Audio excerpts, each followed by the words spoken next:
Hi வணக்கம் மக்களே. இப்போ நாம என்ன பார்க்க போறோம்னா group 4 2025 cut off question prediction பார்க்க போறோம். ஆனால் எக்ஸாம் நடக்கல, அதுக்குள்ள கட் ஆஃப் கொஸ்டின் போறீங்களான்னு சொல்றீங்களா? இது உங்களுக்கு சின்ன ஒரு மோட்டிவேஷனுக்காக. இன்னும் 12 நாள் கூட சொல்ல முடியாது, 10 நாள் இருக்கிறது தான் எக்ஸாமு. ஒரு சின்ன மோட்டிவேஷன். ஆல்ரெடி நல்லா படிச்சவங்க ஓகே நான் இந்த லெவலில் தான் இருக்கேன், ஸோ நம்ம கான்ஃபிடென்ட் இழக்காம அதே சமயத்தில் அங்கே உள்ள போயிட்டு கொஸ்டின் பேப்பர் டஃப்பாகவே இருந்தாலும் உங்களுக்குள்ள ஒரு மோட்டிவேஷன் இருந்துச்சுன்னா, பீஸ்ஃபுல்லாக மைண்ட் இருந்துச்சுன்னா கண்டிப்பாக நீங்கள் நல்லா பண்ண முடியும் அப்படின்றதுக்காக மட்டும்தான் இந்த கட் ஆஃப் கொஸ்டின் போடுறேன்.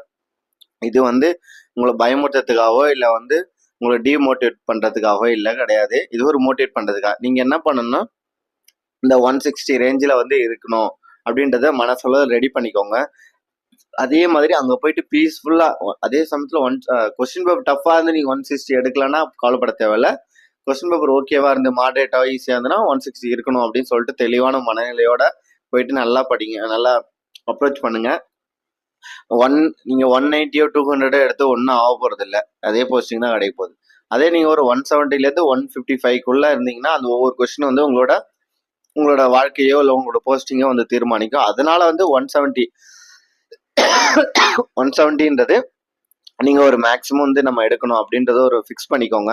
அதுக்கு மேல வந்து நீங்க ரொம்ப பண்ணணும் அப்படின்னு சொல்லிட்டு ஏதாவது மிஸ்லீடிங் வந்து பண்ணாம கரெக்டா வந்து 170 அபோவ் அதை ரீச் பண்ணும் அப்படின்னு நினைச்சு நம்ம மொழி பாடத்தை இங்கிலீஷ் தமிழ் ரெண்டுமே வந்து கரெக்டா வந்து ஆன்சர் பண்ணிட்டு டென்ஷன் ஆகாம கரெக்டா ஆன்சர் 1க்கு 2 செக் பண்ணிட்டு ஆன்சர் பண்ணிட்டு ஷேர் பண்ணும்போது கரெக்டா செக் பண்ணுங்க. ஏபிசி பார்த்து செக் பண்ணுங்க. 1ஆவது கொஸ்டினுக்கு ஏ அடிக்கிறோமா இல்லை 1ஆவது கொஸ்டினுக்கு பி அடிக்கிறோமா பார்த்து அவசரப்படாம 1க்கு பதிலாக 10க்கு ஷேர் பண்றது, 10க்கு பதிலாக 100 ஷேர் பண்றது, அந்த மாதிரி தவறெல்லாம் பண்ணாம நிதானமா ஷேர் பண்றது. ஏன்னா ஒவ்வொரு கொஸ்டினும் குரூப் 4 பொறுத்த வரைக்கும் ரொம்ப இம்பார்ட்டன்ட். சப்போஸ் இதோ குரூப் 2 குரூப் 1ல ஒரு கொஸ்டினால நீங்க ப்ரிலிமினரி கிளியர் ஆகணும் அப்படின்னு ஆயிடுவீங்க. அப்படின்ற பட்சத்துல ஒரு கொஸ்டின் ஆயிடுச்சுன்னா அது ஒன்றும் பிரச்சனை இல்லை, நீங்கள் கிளியர் ஆகிடுவீங்க. ஆனால் இது வந்து அந்த ஒரு கொஸ்டின் தான் உங்களோட போஸ்டிங் ப்ரிஃபரன்ஸ்லாம் வந்து முடிவு பண்ணுன்றதுனால நிதானமாக நீங்கள் வந்து அப்ரோச் பண்ணணும் இந்த கொஸ்டின் பேப்பரை, இந்த எக்ஸாம் வந்து. சரிங்களா? ஸோ வந்து இப்போயே நான் ஒரு 10 நாளைக்கு முன்னாடி உங்களுக்கு ஒரு ஆல் த பெஸ்ட் சொல்லிடுறேன். இப்போ நான் வந்து இந்த கட் ஆஃப் வந்து ப்ரிடிக்ஷன் இந்த லாஸ்ட் 2 இயர்ஸ் நடந்தது, இப்போ குரூப் 1 நடந்தது, இதை வச்சு தான் நான் சொல்கிறேன். ஏன்னா கொஸ்டின் பேப்பர் வந்து ஓரளவுக்கு ஈஸியாக கேட்குறாங்க, டஃப்ன்றது வந்து கம்மியாக தான் இருக்குது. இன்னொன்று வந்து ஸ்டேட்மெண்ட் பேஸ்டு கொஞ்சம் அதிகமாக கொஸ்டின் கேட்குறாங்க குரூப் 4லேயும் கொஞ்சம். ஆனால் குரூப் 4ல் ஃபேக்சுவல் கொஸ்டினும் ஸ்டேட்மெண்ட் பேஸ்டு கொஞ்சமாக தான் இருக்கும். டேரெக்டாக பார்த்தோன்னே ஆன்சர் பண்ணுற மாதிரி தான் இருக்கும். நீங்கள் அதை ஏபி ரீசன் காரணம் கூட்டலாம் அதிகமாக இருக்காது. ஸோ வந்து அதனால குரூப் 4 எக்ஸாம் பொறுத்த வரைக்கும் நீங்கள் ஸ்டேட்மெண்ட் பேஸ்டு அதிகமாக இருக்குமா காரணம் கூட்டல் அதிகமாக இருக்குன்னு பயப்பட தேவையில்லை. தமிழா இருக்கட்டும் ஆங்கிலமா இருக்கட்டும் நல்லா படிச்சுக்கோங்க. லாங்குவேஜ் பேப்பர்ல வந்து நீங்க 100க்கு 95க்கு மேல எடுத்துட்டீங்கன்னா, ஆப்டிடியூட் 25க்கு 23 அந்த மாதிரி எடுத்துட்டீங்கன்னா போஸ்டிங் கண்டிப்பா வாங்கிக்கலாம். இன்னொன்று போஸ்டிங் கொஞ்சம் அதிகமாக தான் வந்து இந்த பிஎஸ்யூ கார்பரேட் செக்டார்லாம் சேர்க்கறதுனால உங்களுக்கு வந்து கார்பரேட் பப்ளிக் செக்டார்லாம் சேர்க்கறதுனால உங்களுக்கு வந்து போஸ்டிங் அதிகமாக தான் இருக்கு. அதனால ஏதோ ஒரு போஸ்டிங் கண்டிப்பா வாங்கிக்கலாம். சரிங்களா? போஸ்டிங் வாங்க முடியாமலாம் இல்லை, ஆனால் நான் வந்து இந்த போஸ்ட் தான் வேணும் அப்படின்ற சூஸ் பண்ணணும்னு நினைக்கிறவங்க நீங்கள் டாப்ல இருந்தால் மட்டும் தான் அது முடியும். அதனால நீங்கள் அதுக்கேற்ற மாதிரி ப்ரிப்பேர் பண்ணுங்க. ஸோ உங்க ஆல் த பெஸ்ட், நல்லா பண்ணுங்க, டென்ஷன் ஆக வேணாம், கூலாக பண்ணுங்க. இது ஒரு ஜஸ்ட் ஒரு இந்த கட் ஆஃப் ரேஞ்சுக்குள்ள உங்களுக்கு இருக்கணும் அப்படின்ற ஒரு மைண்ட் தாட்டுக்கு ரெடி பண்ணிட்டீங்கன்னா அங்கே போகும்போது ஃப்ளெக்சிபிளாக வந்து நீங்கள் ஆன்சர் பண்ணிட்டு ஓகே நான் இந்த கட் ஆஃப் ரேஞ்சில் வந்துட்டேன், ஒரு பீஸ்ஃபுல்லாக இருக்கும் அப்படின்னு சொல்றதுக்காக இந்த கட் ஆஃப். சரிங்களா? ஓசி வந்து 165 இருக்கும், அதுக்கு 160 165 தான் இருக்கும் கொஸ்டின். இது வந்து எப்படின்னா ஈஸி டு மாடரேட் அந்த லெவலில் தான் சொல்கிறேன். சப்போஸ் டஃப் இருந்தால் -10 -15 கூட வரலாம். சரிங்களா? 150 160 கூட வரலாம். சரிங்களா? பிசி வந்து 158, எம்பிசி வந்து 158. ஏன்னா அவங்க ஆல்ரெடி குரூப் 1 கட் ஆஃப் ப்ரிடிக்ஷன்லேயே சொல்லியிருக்கேன், அதை பார்க்கலாம், அதையும் பார்த்துருவாங்க. எம்பிசி பிசியை பொறுத்த வரைக்கும் கட் ஆஃப்லாம் ரொம்ப டிஃப்ரென்ஸ் வரது இல்லைங்க.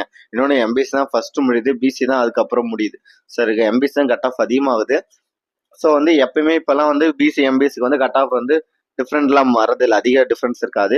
பிசி முஸ்லீமுக்கு 150 இருக்கும், எஸ்சி எஸ்சிஏ எஸ்டிக்கெலாம் வந்து ஒரு 145லேருந்து 150 இருக்கும், 145லேருந்து 150 இருக்கும். சரிங்களா? இது வந்து ஒரு நீங்கள் இந்த லெவலில் இருந்தால் நல்லா இருக்கும் அப்படின்றது என்னோட என்ன இந்த லெவலில் நீங்கள் வந்துருங்க. ஒரு 75% 200 கொஸ்டினுக்கு 150 கொஸ்டின் அபோவ் வந்து நீங்கள் ஆன்சர் பண்ணிடுங்க. தயவு செஞ்சு போஸ்டிங் வாங்குங்க அப்படின்றதுக்காக நான் சொல்றேன். சரிங்களா? ஸோ ஆன்சர் பண்ணிடுங்கன்னா படிக்காமலாம் பண்ண முடியாது. படிச்சு ரிவிஷன் பண்ணுங்க. இதுக்கப்புறம் இந்த 10 நாள்ல நீங்க பண்ண வேண்டியது, அந்த 10 நாள்லயும் ஈச் 2 ஹெட், அதாவது ஆப்டிடியூட் அண்ட் ரீசனிங்ல வந்து 2 இல்ல 3 ரிவிஷன் பண்ணுங்க. ஒரு 2 மணி நேரம் ஒதுக்கிட்டு. ஏன்னா அதுல ஒரு 23 கொஸ்டின் நீங்க கான்ஃபிடண்டா எடுக்க முடியும். பிளஸ் வந்து ஒரு ஹாஃப் டே தமிழ் ஃபுல்லா ரிவிஷன் பண்ணுங்க. பாக்கி இருக்கிற ஒரு 3 மணி நேரம் இல்ல 4 மணி நேரத்துல வந்து ஜிஎஸ் நல்லா ரிவிஷன் பண்ணுங்க. ஸோ வந்து மார்னிங் ஒரு 6 to 11 இல்ல 12 வந்து தமிழ் ஃபுல்லா ரிவிஷன் பண்ணிடுங்க. ஒரு மணி நேரம் 12 to 1 சாப்பிட்டு ரெஸ்ட் எடுத்துருங்க. 1 to 3 வந்து ஆப்டிடியூட் ரிவிஷன் ஃபுல்லா பண்ணிடுங்க. ஒரு 3 to 4 வந்து தூங்கி நல்லா ஓய்வு எடுத்து 3 to 4 4:30 ஓய்வு எடுத்ததுக்கு அப்புறம் திரும்ப ஃப்ரெஷ் அப் ஆகிட்டு டீ குடிச்சிட்டு ஒரு 5 மணிக்கு ஸ்டார்ட் பண்ணி ஒரு 4 மணி நேரம், சரிங்களா, ஃபுல் டைம் படிக்கிறவங்களுக்கு சொல்றேன், ஒரு 4 மணி நேரம் இல்ல 5 மணி நேரம் வந்து ஜிஎஸ் ரிவிஷன் பண்ணுங்க. போதும். நீங்க 10 மணிக்கு ரெகுலரா படுத்தா போதும். இல்ல சில பேர் நைட்டு தான் கண் முழிப்பாங்கன்னா இந்த ஹவர்ஸை வந்து நைட்ல பிரேக் பண்ணிக்கோங்க. சரிங்களா? நைட்டு படிக்கும், சில பேர் நைட்டு தான் படிக்க முடியும், பகல்ல நாள் படிக்கும், இப்படி பண்ணிக்கோங்க. எப்படி உங்களுக்கு டைம் வந்து நீங்க தான் டிசைட் பண்ணணும். அது மாதிரி பண்ணிக்கோங்க. ஓகேங்களா? இதுக்கப்புறம் நீங்க ரிவிஷன் மட்டும்தான் பண்ணணும். இதுக்கப்புறம் சொல்ல போனா நீங்க டெஸ்ட் கூட அப்ரோச் பண்ணா, சப்போஸ் டெஸ்ட்லாம் டஃபா இருந்து ஐயோ மைண்ட் டிஸ்டர்ப் ஆகும். இதுக்கப்புறம் டெஸ்ட் கூட பண்ணாதீங்க. இன்னும் ஒரு நாள் 2 நாள் மட்டும் வேணா டெஸ்ட் வேணா எழுதி பாருங்க. அது எந்த இன்ஸ்டியூட்டா இருந்தாலும் சரி. அதுக்கப்புறம் டெஸ்ட்லாம் எழுதாதீங்க, ரிவிஷன் மட்டும் பண்ணுங்க. ஏன்னா இதுக்கப்புறம் வந்து உங்க மைண்ட் வந்து இந்த ரிவிஷன் தான் கான்சென்ட்ரேட் பண்ணணும். நீங்க டெஸ்ட் எல்லாம் பண்ணிட்டு இருந்தீங்கன்னா உங்களுக்கு கஷ்டமாயிடும். சரிங்களா? முடிஞ்ச அளவுக்கு இதை ஃபாலோ பண்ணிக்கோங்க. அதாவது இன்ஸ்டியூட்ல படிக்கிறவங்க டெஸ்ட் போடுறாங்க, அது ஓகே. அது உங்களோட விருப்பம், தனிப்பட்ட விருப்பம். நீங்க எப்படி வேணா பண்ணுங்க. உங்களோட டைம் கன்சம்ஷன் பொறுத்து இருக்கு. சரிங்களா? ஆனா ரிவிஷன் இந்த 10 டேஸ்ல ரிவிஷன் மஸ்ட். அதுவும் முடிஞ்சா 1 டைம் 2 டைம் 3 டைம், ஓகேங்களா, ரிவிஷன் பண்ணிக்கோங்க. நீங்க சின்னதா ஒரு நோட்ஸ் ஒரு பேப்பர்ல எழுதி வச்சுக்கோங்க. கடைசி நாள் ரிவிஷன் பண்ணதுக்கு பண்ணிக்கோங்க. சரிங்களா? எக்கனாமிக்ஸ் முடிக்காதுங்க, ஜிஆர்எஃப் முடிக்காதவங்களாம் நல்லா பண்ணுங்க. உங்களுக்கு எந்த சப்ஜெக்ட் வீக்கா இருக்கு அப்படின்றது, அது எனக்கு வேணாம் அப்படின்னா கூட ஒதுக்கிடுங்க. ஏன்டா இப்படி சொல்றேன்னா, ஆல்ரெடி முன்னாடிலாம் எந்த சப்ஜெக்ட்ல எவ்வளவு கொஸ்டின் வரும்ன்றது தெரியாது. இப்போ வந்து உங்களுக்கு தெளிவா கொடுத்தாங்க, இதுல 10 கொஸ்டின் வருது, அதுல 5 கொஸ்டின் வருது, இல்ல 10 கொஸ்டின் வருது சொல்லிட்டாங்க. ஸோ வந்து நீங்க அதை ஒதுக்கிட்டு பேலன்ஸ் இருக்குது நல்லா கான்சென்ட்ரேட் பண்ணி நல்லா பண்ணா கூட போதும். எனக்கு சயின்ஸ் வராது, எனக்கு ஜிஆர்எஃப் வராது, எக்கனாமிக்ஸ் வராது, ஓகே. உங்களுக்கு எந்த பார்ட்ல வந்து கொஸ்டின் கம்மியா இருக்கு அது உங்களுக்கு வரலன்னா ஒதுக்கிட்டு நீங்க மத்த கூட படிங்க. சரிங்களா? ரிவிஷன் பண்ணுங்க. அப்பதான் உங்களால பண்ண முடியும் இல்லையா? இப்ப நம்மளுக்கு தெளிவா தெரிஞ்சிச்சு, இதுல வந்து இவ்வளவு கொஸ்டின் தான் கேட்க போறாங்கன்றது தெரிஞ்சிச்சு. மிஞ்சி போனா 1-2 மாற்றங்கள் இருக்கலாம், 1-2 கொஸ்டின் வந்து முன்ன பின்ன இருக்கலாம். ஆனா இது ஓகே தான். இப்ப நமக்கு தெரிஞ்சதுனால நம்ம கான்பிடண்டா அந்த அந்த சப்ஜெக்ட் எனக்கு வேணாம், நான் ஆல்ரெடி படிக்கல, இல்ல படிக்க முடியல, எனக்கு கான்சென்ட்ரேட் பண்ண முடியலன்னா ஒதுக்கலாம். சரிங்களா? அதை அப்படி பண்ணிட்டு பண்ணிக்கோங்க. பட் லாங்குவேஜ் ஆப்டிடியூட் வந்து கம்பல்சரி ரிவிஷன் பண்ணிடுங்க. சரிங்களா? திரும்ப திரும்ப போட்டு பாருங்க. ஆப்டிடியூட் எல்லாம் வந்து கடைசி நேரத்துல பாத்துக்கலாம், அவசரப்பட்டாங்க கடைசி 2 நாள்ல பாத்துக்கலாம்லாம் நினைக்காதீங்க. இப்பல இருந்து பார்த்தாதான் கடைசி 2 நாள் திரும்ப ஒரு அந்த ஃபார்முலாஸ் மட்டுமாவது உங்களால ரிவிஷன் பண்ண முடியும். ஷார்ட் கட் ஃபார்முலாலாம். சரிங்களா? Okay friends, all the best.